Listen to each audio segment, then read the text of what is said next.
కలమల్ల పెద్దలందరికీ, అలాగే ఈ కార్యక్రమాన్ని ఇంత అద్భుతంగా నిర్వహించడం కోసం కృషి చేసిన మన రామాంజనేయులు అలాగే సాంబశివారెడ్డి గారికి, ఇక్కడ ఈ కార్యక్రమాన్ని పూజా కార్యక్రమాలతో ప్రారంభించిన స్వామి గారికి కూడా ప్రత్యేకంగా నా తరఫున కలమల తరఫున తెలుగు దినోత్సవ శుభాకాంక్షలు. ఈ గ్రామంలో తొలి తెలుగు శాసనం ఉన్నట్టు గత 10-15 సంవత్సరాలుగా పురావస్తు శాఖ వాళ్ళు, అలాగే దీని పరిశోధన చేసేవాళ్ళు చాలా కాలంగా తొలి తెలుగు శాసనం కలమల్లోనే ఉందా లేదంటే ఇంకా వేరే ప్రాంతంలో ఉందా అని చెప్పి చాలా రీసెర్చ్లు చేశారు. రీసెర్చ్లు చేసి చివరకు తొలి తెలుగు శాసనం కలమలోనే ఉన్నట్టు ఇక్కడ ఆధారాలతో మనకు లభించాయి. క్రీస్తు శకం 575లో ఇక్కడ ధనుంజయ శర్మ అనేటువంటి వాళ్ళు తొలిసారిగా ఇక్కడ ఈ శాసనాన్ని లిఖించినట్టు మనకు ఆధారాలతో లభించినప్పటికీ దీని జిల్లా కలెక్టర్ లోతేటి శివశంకర్ గారు గుర్తించి తొలి తెలుగు శాసనం ఎక్కడైతే ఉందో అక్కడే మాతృభాష దినోత్సవాన్ని నిర్వహించాలని చెప్పి వాళ్ళు నిర్ణయం తీసుకోవడం చాలా సంతోషం, అభినందనీయం. 2024 ఆగస్టు 29న గెడుగు రామచంద్రమూర్తి పంతులు జయంతి సందర్భంగా మాతృభాష దినోత్సవాన్ని కలమలలో ఇక్కడ అంగరంగ వైభవంగా నిర్వహించడం జరిగింది.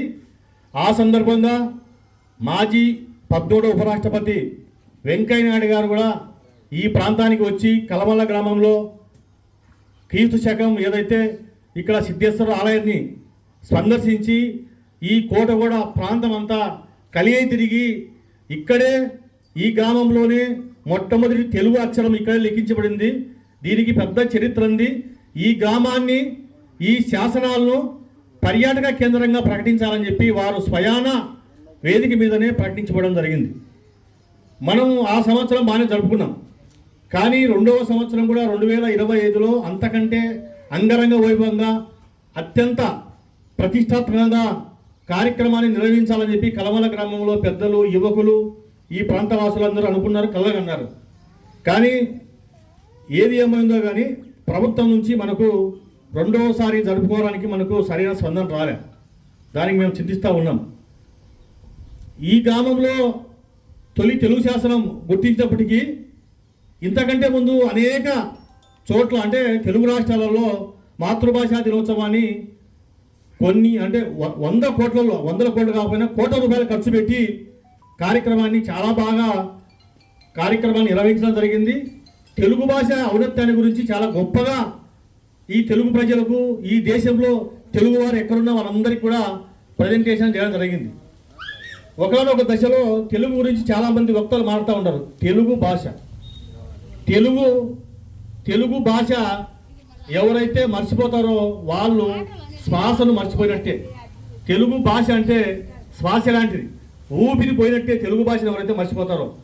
మరీ ముఖ్యంగా తెలుగు భాష ఈ తెలుగు రాష్ట్రాలలో రాజకీయ నాయకులు, అధికారులు తెలుగులోనే మాట్లాడాలి. మనం పిల్లలకు ఏం చెప్తా ఉన్నాం, ముందు మరీ ముఖ్యంగా తల్లిదండ్రులు తెలుగు మాట్లాడమని చెప్పడం లే, మమ్మీ డాడీ మాట్లాడమని చెప్తాను. అమ్మ నాన్న అంటే అదేదో ఆ పేరు బాగాలేనట్టుంది. అమ్మ అంటే అమ్మలోనే కమ్మదనం అని చెప్తారు. అమ్మ అంటే అది అంతరంగం ఉన్నట్టు వస్తుందని చెప్పి. డాడీ, గ్రాండ్ సన్ను, అడాప్టర్ సన్ను, వెల్డర్ సన్ను, ఇవన్నీ ఇక్కడ నుండి వచ్చే పిల్లల మీద నుంచి. అందుకోసమనే తెలుగు రాష్ట్రాలలో తెలుగునే మాట్లాడాలి. మనం కూడా మన పిల్లలకు తెలుగులోనే మాట్లాడమని చెప్పాలి. తెలుగును మాట్లాడాలి, ఇంగ్లీష్ కూడా మాట్లాడాలి. ఇంగ్లీష్ మీద వ్యామోహం ఉండొద్దు.